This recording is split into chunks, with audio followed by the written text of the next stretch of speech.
and we're just gonna call begin. So basically this is exactly like those two lines. We're gonna do the same thing here, but make it end. And we're gonna copy this line inside end. Oops.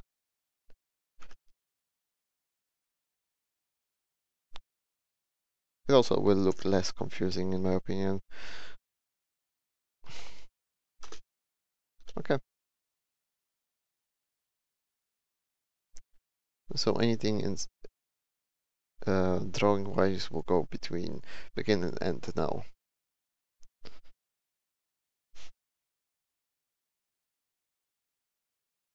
Okay, now we're gonna create final class, which will be most useful class, which is sprite class.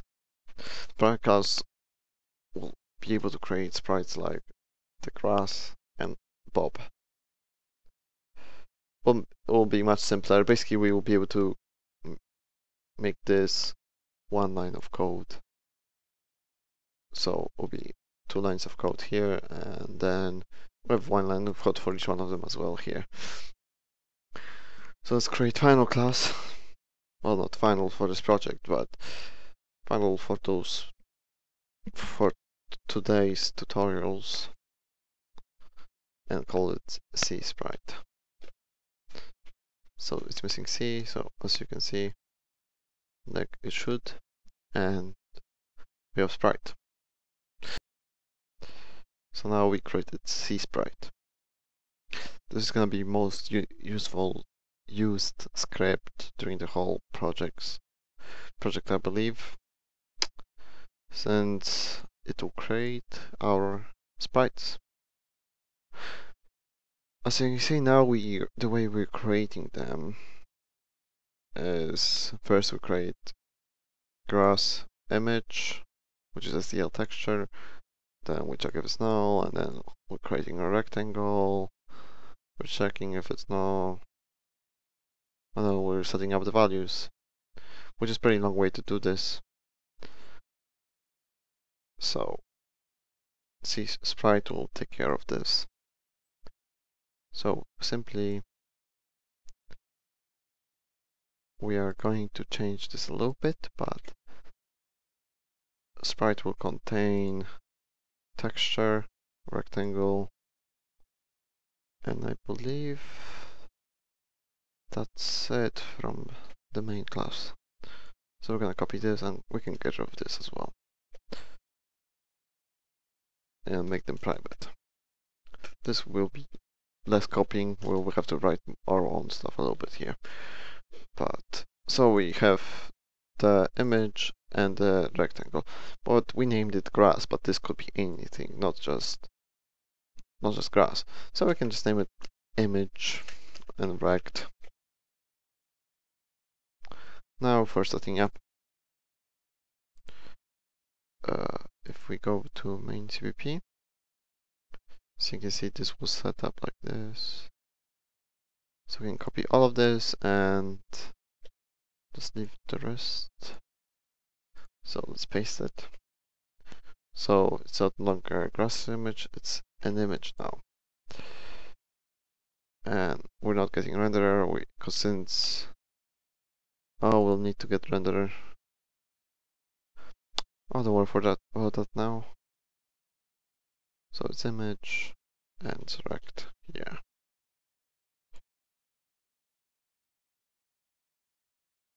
Load. Let's just say image for now.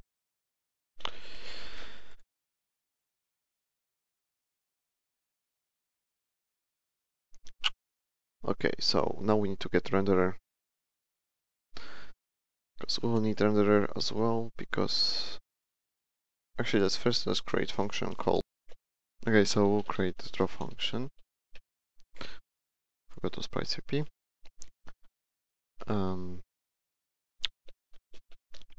C sprite. We have draw, and this draw function will basically contain the renderer copy. So we can just copy the renderer copy, paste it here, and just change the image and rect. Okay, now we need the renderer. Well, we can either pass the whole class or we can just pass it in renderer. Then we can get, if we pass whole class, will be more processor intensive, let's just say that, because we'll have to store more, or more RAM intensive, I guess. So it's not really good. So I'd prefer, let's just pass in renderer then. I would pass in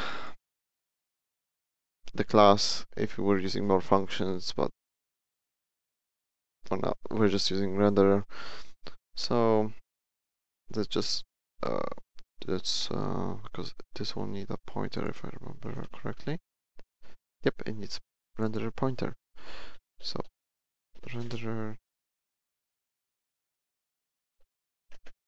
and we can call it renderer.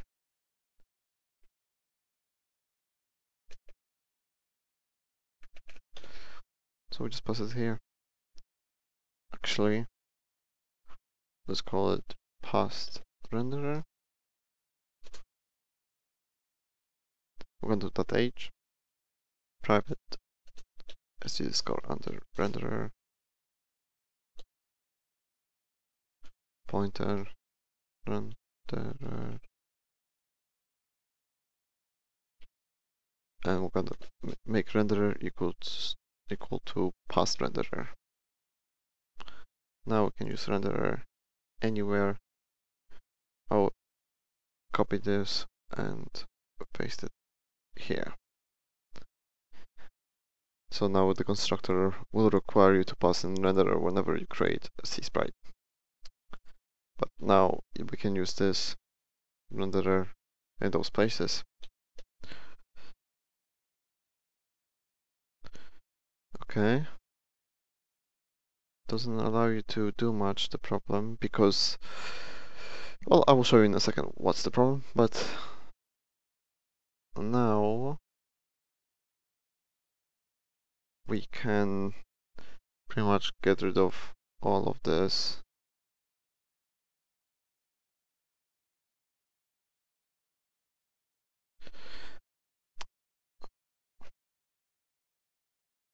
Oh yes, we'll need to destroy the texture as well, my bad. So in here, in the deconstructor, we're gonna destroy the image. So each time you destroy the sprite, you destroy the image. Okay, so let's go back to main. And we will get rid of this. So now we're not drawing anything. So if we run it, it should be empty we should get no errors. But you see, it's blank screen, since we don't have the sprites anymore. But now we made it easier to create them, because we can use this sprite class to create the sprites instead of using that really long way of creating sprites. So each time now we want to create a sprite, is you would simply do, first we'll have to include sprite here. Sprite.h, C sprite, and we can name it, make it a pointer, and let's name it grass, like we would name it before. And let's make another one. Actually, no, let's just leave it with grass for now.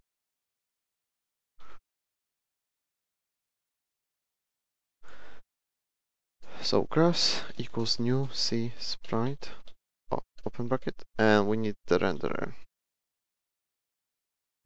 And the renderer is part of this. So we use get renderer. Oops.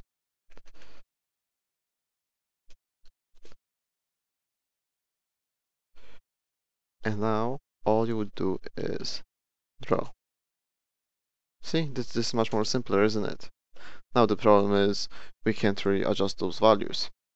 Well, let's draw it. Because see, now it will run when we run this, it will run the constructor, which is inside here. But it will load the grass and it will make this size. So let's run it. See? But now, what if we want Bob? So we can't. So we'll create another class Bob and adjust those values there. No, this is the advantages of classes.